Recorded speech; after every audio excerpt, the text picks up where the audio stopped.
Hi guys, তোমরা সবাই কেমন আছো? আশা করি অনেক অনেক ভালো আছো। একদম। তো কোরআন সম্পর্কে কিন্তু আমরা অনেকেই অনেক কিছু জানতে পেরেছি, একদম। তারপর অনেক চরিত্রও জানতে পেরেছি, তাই না? আর যতই কোরআনের গভীরে যাচ্ছি এমন এমন জিনিসগুলো জানতে পারছি আমরা আমাদের হারিয়েই যাচ্ছি মনে হচ্ছে। একদম, মানে নতুন নতুন জিনিসগুলো জানতে পারছি, কাহিনী জানতে পারছি যে কিভাবে কোরআন চলে, কিভাবে মানে এ টু জেড। তো আমরা জানতে পারছি, আর ততই কিন্তু আমাদের ইচ্ছা শক্তি বা ইচ্ছে করছে যে জানার। হ্যাঁ, আমরা আরো আমাদের ভিতরে আরো কৌতূহল জাগছে যে আমরা আরো জানবো। কোথাও না কোথাও মনে হচ্ছে যে না, যতটা জানছি ততটাই কম হয়ে যাচ্ছে, আমরা আরো জানবো। তো আজকেও আমরা তেমন একটা মানে আমাদের অপরিচিত একটা চরিত্রের সঙ্গে আমরা আজকে পরিচিত হব। একদম, আমাদের কাছে পুরোপুরি নতুন। তো আজকের ভিডিও টাইটেলটি হলো কোরআনের সবথেকে রহস্যকর চরিত্র। তো অবশ্যই দেখবো, সেই রহস্যময় চরিত্র সম্পর্কে দেখবো। চ্যানেল যদি নতুন হয়ে থাকো চ্যানেলটিকে সাবস্ক্রাইব করে দেবে, পাশে থাকা বেল আইকনটা টং করে বাজিয়ে দেবে, একটা লাইক করে দেবে। তো চলো আজকে ভিডিওটি শুরু করা যাক। আল্লাহ হযরত মূসা আলাইহিস সালামকে এক বিশাল আকারের পাথরের নিকট নিয়ে গেলেন এবং নির্দেশ দিলেন, হে মূসা, তোমার হাতের লাঠি দ্বারা পাথরে আঘাত করো। হযরত মূসা আলাইহিস সালাম তার লাঠিটা শক্ত করে ধরলেন। বিসমিল্লাহ।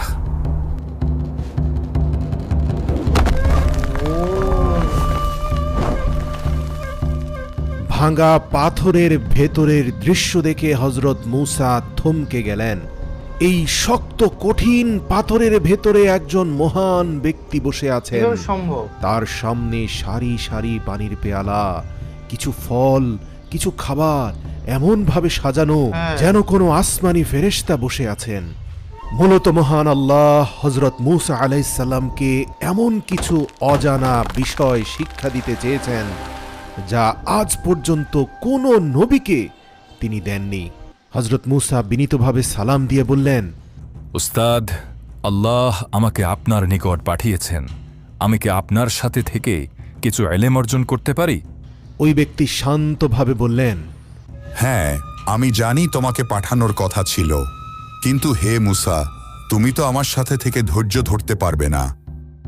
এই কথা শুনে হযরত মূসা আলাইহিস সালাম খুব অবাক হলেন। ভাবলেন, আমি একজন আল্লাহর নবী, আল্লাহ আমাকে দুনিয়ার বুকে অনেক বড় দায়িত্ব দিয়েছেন, আর আমি কিনা ধৈর্য ধরতে পারবো না। কিন্তু মনের কথা মনেই রেখে দিলেন। খুব শান্তভাবে হযরত মূসা বললেন, ইনশাআল্লাহ আমি অবশ্যই ধৈর্য ধারণ করব। আমি জানি তুমি তা কখনোই করতে পারবে না, তাই আমার শর্ত স্পষ্ট করে তোমাকে জানাচ্ছি। তুমি যদি আমার কর্মকাণ্ড নিয়ে 3 বারের অধিক প্রশ্ন করো, তবে তোমার সাথে আমার সফর সমাপ্ত হয়ে যাবে। হযরত মূসা আলাইহিস সালাম মাথা নেড়ে সম্মতি জানালেন। অতঃপর হযরত খিজির আলাইহিস সালাম পাথরের ভেতর থেকে সোজা হয়ে দাঁড়িয়ে হাঁটতে লাগলেন। হযরত মূসা তাকে পেছন পেছন অনুসরণ করলেন। তাদের সামনে এক বিশাল নদী, প্রবল স্রোতে বহমান। এই নদী দিয়ে যত নৌকাই প্রবাহিত হচ্ছে, কোনো নৌকায় তাদের ডাক শুনছে না। হযরত মূসা করুণ স্বরে এক মাঝির দিকে তাকিয়ে ডাকলেন, ভাই, আল্লাহ ওয়াস্তে আমাদের নদীটা পার করে দেন। অবাক করা বিষয়, সকল মাঝি খুব তাড়াহুড়া নিয়ে তাদের পাশ কাটিয়ে চলে গেল। হযরত মূসা উপলব্ধি করতে পারলেন যে তাদের দরিদ্র পোশাক দেখে মাঝিরা বুঝতে পেরেছে যে তাদের পক্ষে ভাড়া পরিশোধ করা সম্ভব নয়। অতঃপর হযরত মূসা দীর্ঘ সময় অপেক্ষা করে আল্লাহর দরবারে প্রার্থনা করলেন, হে আল্লাহ, আমাদেরকে সাহায্য করুন। ঠিক তখন দূর থেকে দেখা গেল একটা নৌকা আসছে, খুবই জীর্ণশীর্ণ, পুরনো কাঠ। নৌকার মাঝিও খুব দরিদ্র। মাঝি বিনীতভাবে বললেন, আসুন, আমি আপনাদেরকে বিনা পয়সায় নদী পার করে দিব। খিজির আলাইহিস সালামের সাথে হযরত মূসা নৌকায় উঠেই 2 হাত তুলে আল্লাহর দরবারে সেই মাঝির জন্য দোয়া করতে থাকলেন। তিনি বললেন, আমি আল্লাহর কাছে প্রার্থনা করি আপনাকে যেন আল্লাহ একটা সুন্দর নৌকা তৈরি করার তৌফিক দান করেন। আমার দুনিয়াবি সম্পদের কোনো লোভ নেই। দোয়া করুন যেন মৃত্যু পর্যন্ত হৃদয়ে এক এবং অদ্বিতীয় আল্লাহকে ধারণ করতে পারি। আর ঠিক তখনই হযরত খিজির আলাইহিস সালাম, যিনি এতক্ষণ চুপ ছিলেন, তিনি হঠাৎ উঠে দাঁড়ালেন।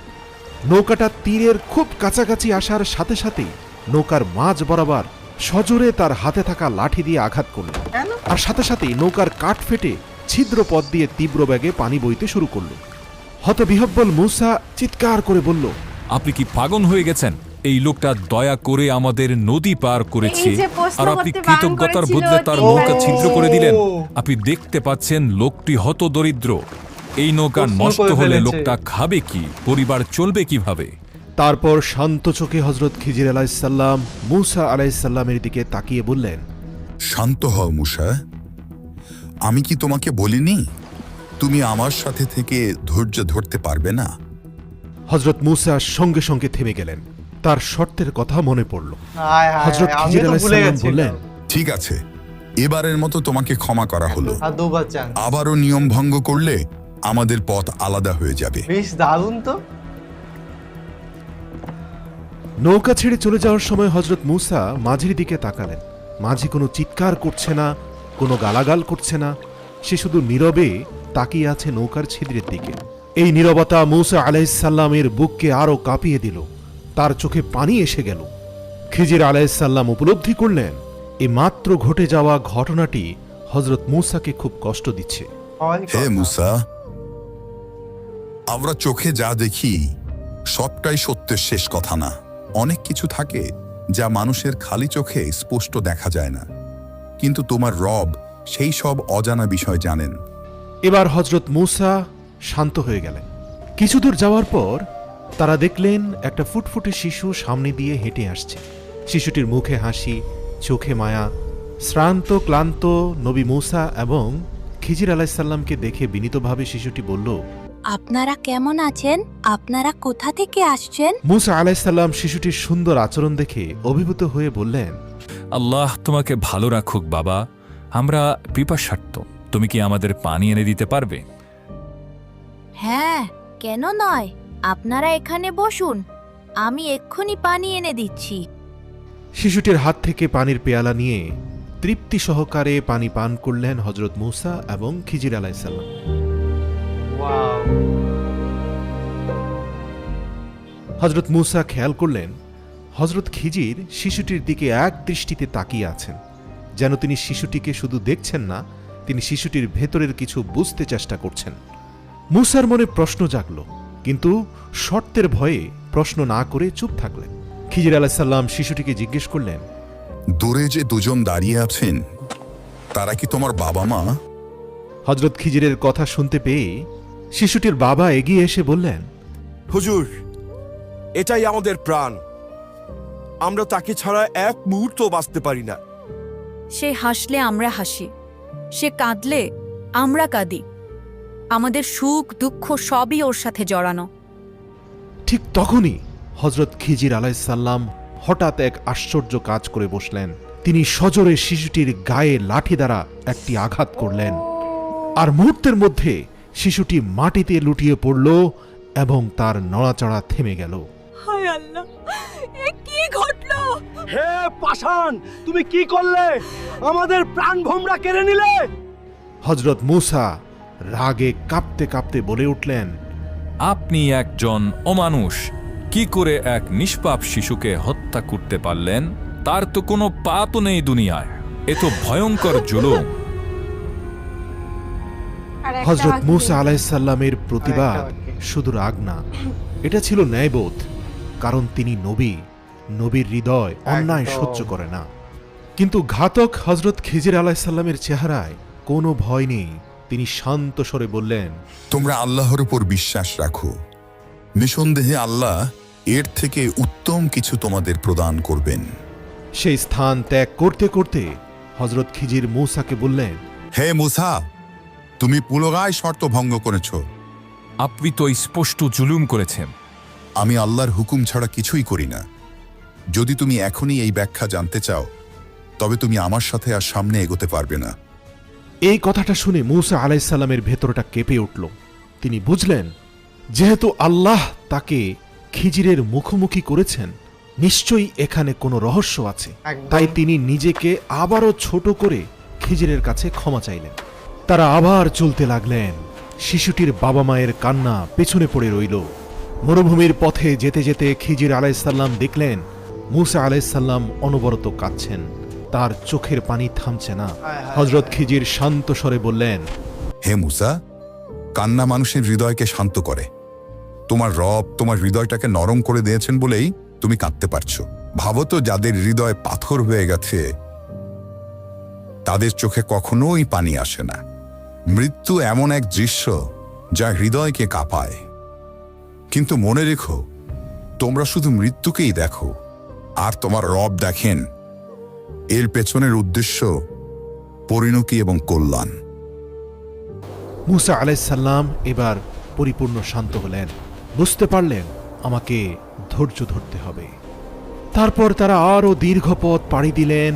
রোদ, ধুলো, ক্লান্তি সব মিলিয়ে তারা প্রচণ্ড দুর্বল হয়ে গেলেন। শেষ পর্যন্ত দূরে দেখা গেল একটা জনপদ। ঘরবাড়ি আছে, মানুষ আছে, পানির ব্যবস্থা আছে। মুসা আলাইসাল্লাম মনে মনে একটু আশার আলো পেলেন, কারণ তৎকালীন আরব সমাজে একটা নিয়ম ছিল, মুসাফির মানুষ যারা পিপাসার্ত ও ক্ষুধার্ত তাদের খাবার ও পানি দেওয়া খুব বড় নেক কাজ মনে করা হতো। হযরত মুসা দেখতে পেলেন দুইটি শিশুকে খুব খাটাচ্ছে লোকজন। আজকের দিনের মধ্যে এই দেয়ালটা ঠিক করে না দিলে তোদের কোনো খাবার জুটবে না। তাড়াতাড়ি কাজ কর। ভাই, আমরা মুসাফির, খুব পিপাসার্ত, আমাদের একটু পানি দিন, সম্ভব হলে একটু খাবারও দিন। কিরে, বিনা পয়সায় খেতে এসছিস? ওই যে বাচ্চা দুটোকে দেখছিস, হেলে পড়া দেয়ালটা ঠিক করছে।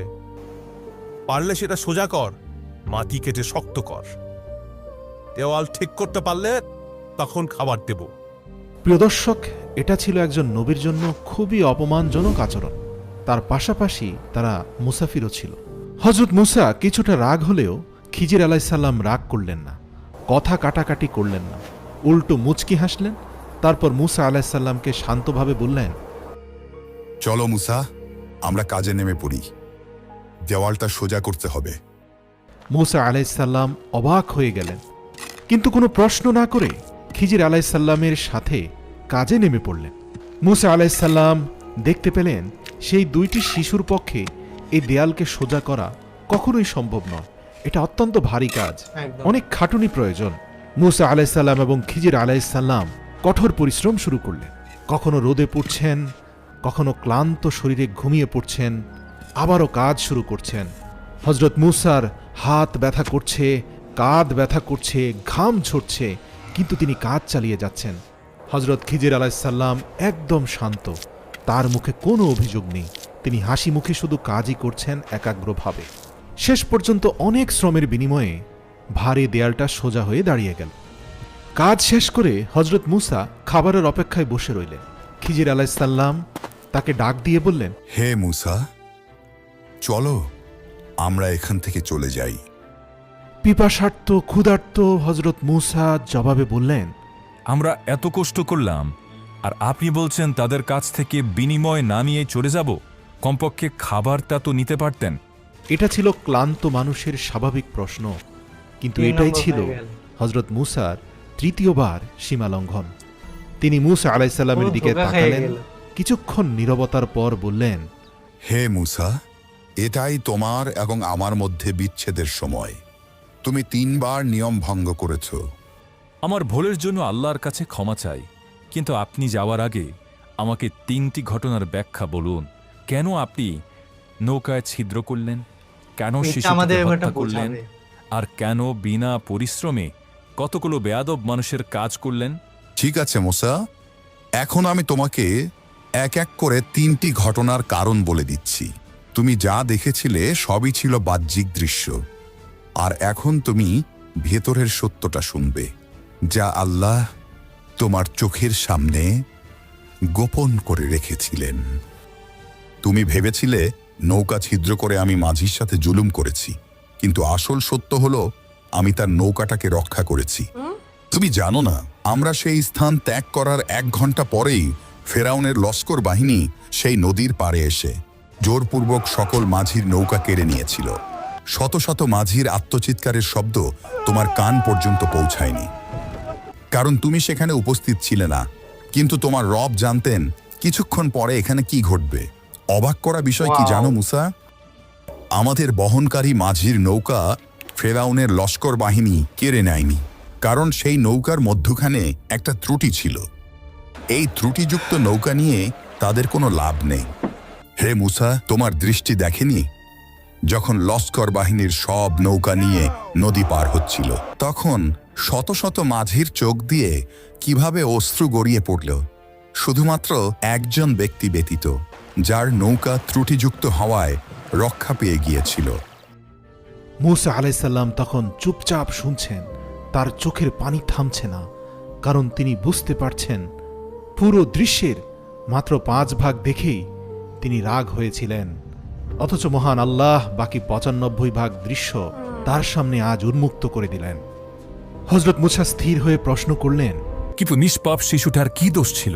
তাকে কেন হত্যা করলেন? হে মুসা, তুমি ভবিষ্যৎ জানো না, কিন্তু আমি আল্লাহর কাছ থেকে ভবিষ্যৎ দেখতে পেয়েছিলাম। এই শিশুটির ভবিষ্যৎ আল্লাহ জানতেন। আল্লাহ জানতেন সে বড় হয়ে ফেরাউনের লস্কর বাহিনীর প্রধান হবে, তার হাতে হাজার হাজার নিরীহ মানুষের মৃত্যু হবে, সে একজন জালিম হবে এবং একজন মুশরিক হবে, সে তার ঈমানদার পিতামাতাকেও পথভ্রষ্ট করবে। অথচ তার তাৎক্ষণিক নিষ্পাপ মৃত্যু তাকে জান্নাতবাসী করেছে। মহান আল্লাহ তার পিতামাতার ঈমানকেও রক্ষা করতে চাইলেন এবং তাদেরকে পরবর্তীতে এমন একটি সন্তান দান করবেন যে হবে অত্যন্ত ঈমানদার এবং নেককার। তাই আল্লাহ চাইলেন এই শিশুটিকে ছোট অবস্থায় নিজের কাছে তুলে নিতে। এতে শিশুটির জন্য কল্যাণ, কারণ সে ছোট নিষ্পাপ অবস্থায় মারা গেছে, আর বাবা মায়ের জন্য কল্যাণ, কারণ আল্লাহ তাদের ঈমানকে রক্ষা করবেন। দর্শক, এই ঘটনাটা খুবই সংবেদনশীল। আমরা মানুষের চোখে দেখতে পাচ্ছি একটা পরিবার ভেঙে গেল, কিন্তু আল্লাহর কাছে এটা ছিল ঈমান বাঁচানোর সিদ্ধান্ত। এবার আসো তৃতীয় ঘটনায়। তুমি ভাবলে লোকগুলো আমাদের অপমান করল, পানি দিল না, খাবার দিল না, তবুও আমরা কেন তাদের দেয়াল ঠিক করলাম? শোনো মুসা, ওই দেওয়ালটা ছিল আসলে 2 ইয়াতিম শিশুর। তুমিও দেখতে পেয়েছ সেই 2 শিশুকে কিভাবে তাদের কঠোর স্বভাবের চাচা তাদের দিয়ে ভারী কাজ করাচ্ছেন। এই উগ্র ব্যক্তিটি ছিল অত্যন্ত লোভী। যে দেয়ালটি ভেঙে পড়ার উপক্রম হয়েছিল, সে দেয়ালের নিচে এই 2 ইয়াতিম শিশুর নেককার পিতা তাদের জন্য রেখে গিয়েছিলেন গুপ্তধন ভাণ্ডার। আমি এজন্য সেই দেওয়ালটিকে কঠোর পরিশ্রম করে সোজা করে দিলাম, যাতে অন্তত সেই দেওয়ালটি 18 বছর টিকে থাকে। কারণ 18 বছর পরেই এই 2 শিশু যুবকের রূপান্তর হবে, আর তখন এই দেওয়াল ভেঙে পড়ার মাধ্যমে সেই গুপ্তধন ভাণ্ডার প্রকাশ হয়ে পড়লেও সেটার মালিকানা সেই লোভী চাচা দখল করে নিতে পারবে না। আর একটা কথা মনে রেখো মুসা, মহান আল্লাহ আমাকে জানিয়েছেন এই 2 শিশুর বাবা ছিলেন একজন নেককার মানুষ, মানে বাবার নেক আমলের বরকতেই আল্লাহ সন্তানদের সম্পদ রক্ষা করলেন। পবিত্র কোরআনের এই ঘটনা দ্বারা স্পষ্ট বোঝা যায়, একজন নেককার বাবা মায়ের নেক আমল সন্তানের জীবনেও বরকত বয়ে নিয়ে আসে। এগুলো আমি নিজের ইচ্ছায় করিনি, আমি যা করেছি আল্লাহর আদেশে করেছি। সব কিছু জানার পর হযরত মূসা আলাইহিসসালাম নিজের চোখের পানি ধরে রাখতে পারলেন না। তিনি উপলব্ধি করলেন, এত বড় নবী হয়েও সবকিছু বোঝার ক্ষমতা আল্লাহ তাকে দেননি, কারণ গায়েবের জ্ঞান শুধু আল্লাহর কাছেই রয়েছে। তিনি যাকে চাইবেন তাকেই তা প্রদান করবেন, যতটুকু চাইবেন ততটুকুই প্রদান করবেন। মূসা আলাইহিসসালাম সিজদায় লুটিয়ে পড়লেন এবং দোয়া করতে থাকলেন, হে আমার রব, আমি বুঝে গেছি আমার দেখা সবকিছুই শেষ কথা নয়। কত কিছু দেখে আমরা রাগ করি, বিচার চাই, অভিযোগ করি, কিন্তু পরিণতি কি তা শুধু তুমিই জানো। হে আল্লাহ, আমাদের অন্তরে নূর দাও, যেন আমরা হেরে গিয়েও আলহামদুলিল্লাহ বলতে পারি। আলহামদুলিল্লাহ। আমাদের অন্তরে নম্রতা দাও, যেন দুনিয়াবী সম্পদ পেয়েও অহংকার না করি, সব অবস্থায় তোমার উপর পূর্ণ ভরসা রাখি। প্রিয় দর্শক, কখনোই বলবেন না, আল্লাহ কেন আমার সাথে এমনটা করলেন? হয়তো চাকরি চলে যাবে, ব্যবসায় ক্ষতি হবে, প্রিয়জন ছেড়ে চলে যাবে, কিন্তু আপনি ভেঙে পড়বেন না, কারণ আপনি দেখেন আজকের কষ্ট, আল্লাহ দেখেন আগামী দিনের রক্ষা। আপনি দেখেন আজকের ক্ষতি, আল্লাহ দেখেন বড় বিপদ থেকে বেঁচে যাওয়া। আপনি দেখেন হতাশা, আল্লাহ দেখেন কল্যাণের রাস্তা। তাই আপনি যখন বুঝতে পারছেন না, যখন সবকিছু অন্ধকার মনে হচ্ছে, তখন চোখ বন্ধ করে বলুন, আমি আল্লাহর উপর পূর্ণাঙ্গ ভরসা করলাম, কারণ আমি সবকিছু জানি না, তিনি জানেন। বাহ বাহ বাহ বাহ, সিরিয়াসলি অসাধারণ, মানে দারুণ লাগলো। প্রথম এআই ভিডিও এতটা মিষ্টি এবং এতটা সুন্দর, যেটা আমাদের শিক্ষণীয় জীবনে অনেকটাই বেশি পরিবর্তন এনে দিতে পারবে এই ভিডিওতে। সত্যি কোনো কথা নেই, ভিডিওটি এতটা শিক্ষণীয়, সত্যি খুবই বেশ ভালো লাগলো। যে অনেক সময় কি হয়, আমরা অনেক কিছু চোখের সামনে দেখি, সেইগুলোই কি সঠিক হবে এমন কিন্তু কোনো কথা নেই, তাই না? যে সেইগুলোকেই সঠিক হতে হবে। অনেক কিছু যেগুলো আমরা শুনি বা চোখ দিয়ে দেখি সবকিছু সঠিক হয় না, কিন্তু তার পেছনেও কোনো কারণ থাকে। যাই হোক, আজকে ভিডিওটি বেশ ভালো লাগলো। আমরা খুবই হ্যাপি আজকে ভিডিও দেখে। এত সুন্দর একটা ভিডিও, সত্যি অনেক বেশি সুন্দর। আর সবাইকে আমি একটাই ছোট কথা বলবো বা অনুরোধ করবো যে ছোটখাটো কোনো কিছুতে তোমরা হতাশ হবে না। নিশ্চয়ই তোমাদের জন্য ভবিষ্যতে অনেক ভালো কিছু ওয়েট করে আছে, ভালো কিছু হবে। এর জন্যই ছোটখাটো একটু হয়, তোমাকে বোঝানোর জন্য। আমরাও ভাবতাম যে আমাদের সঙ্গে কেন হচ্ছে, আমাদের টাকা পয়সা নেই কেন, আমাদের এইটা চাই ওটা চাই, মানে শেষ আর নেই। কিন্তু আমাদের জন্য যে ভালো জিনিসটাই অপেক্ষা করছে, সেটা কিন্তু আমরা বুঝতে পারছি। শুধু সময়ের অপেক্ষা, একটু সময় দিলে সবই ঠিক হয়ে যাবে। তো যাই হোক, নতুন একটা ফ্রেশ ভিডিওতে দেখা হবে। এরকম ভালোবাসা দিতে থাকো। আর আমাদের আদার্স চ্যানেলগুলো চেক আউট করতে কিন্তু ভুলো না, ডিসক্রিপশন বক্সে লিংক দেওয়া আছে। এবং একটা কথাই বলবো, সাবস্ক্রাইব করো, প্লিজ সাবস্ক্রাইব করে দিও। আর বন্ধু বান্ধব সবার সঙ্গে শেয়ার করে দাও, তাদেরও দেখার সুযোগ করে দাও। আর আমাদের চ্যানেলে অনেক সুন্দর ভিডিও আপলোড করা আছে, সেগুলো চেক আউট করো, অনেক বেশি ভালো লাগবে। তো চলো guys, bye bye, take care.